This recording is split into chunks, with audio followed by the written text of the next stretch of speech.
কর্মসূচি দিতে দিতে দিতে দিতে দিতে দিতে আমরা ফেড আপ হয়ে শেষ পর্যন্ত আমরা কি করলাম, এই ব্লকেট কর্মসূচির রাস্তা বেছে নিয়েছি।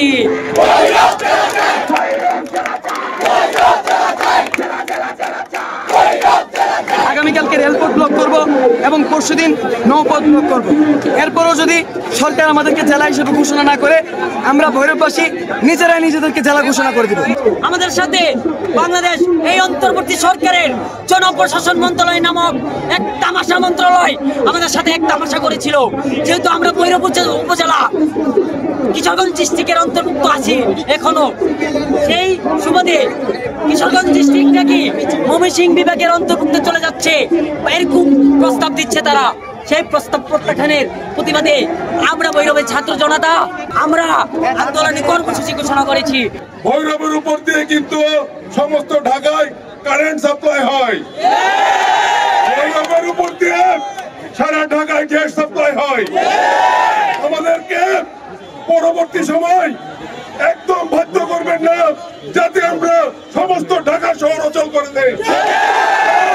দীর্ঘদিনের ভৈরবের প্রাণের দাবি নেই সংগত দাবি, কারণ কিশোরগঞ্জের 13টি থানার মধ্যে শুধু ভৈরব যে পরিমাণ ট্যাক্স দেয়, 13টি থানা কিন্তু সেই পরিমাণ ট্যাক্স দেয় না। প্রিয় ভাই, বান্ডেল থাকলে প্রতি সেনমানিতে টাকা বাঁচবে।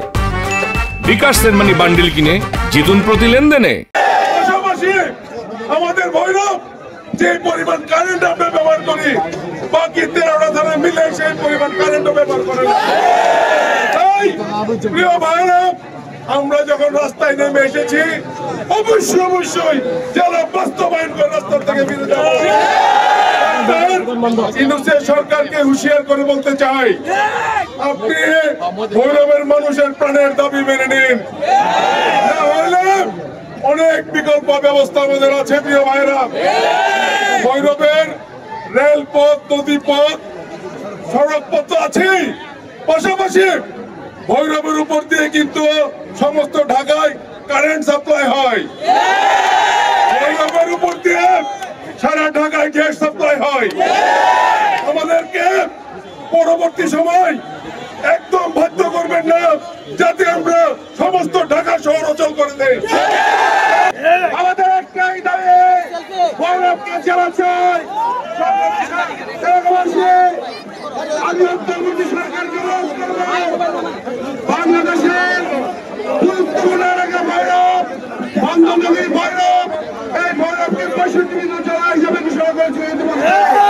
তাই আজকে আমরা যদি আবার ভৈরবকে জেলা যতক্ষণ পর্যন্ত না করছে ততক্ষণ পর্যন্ত আমরা রাজপথ ছাড়বো না।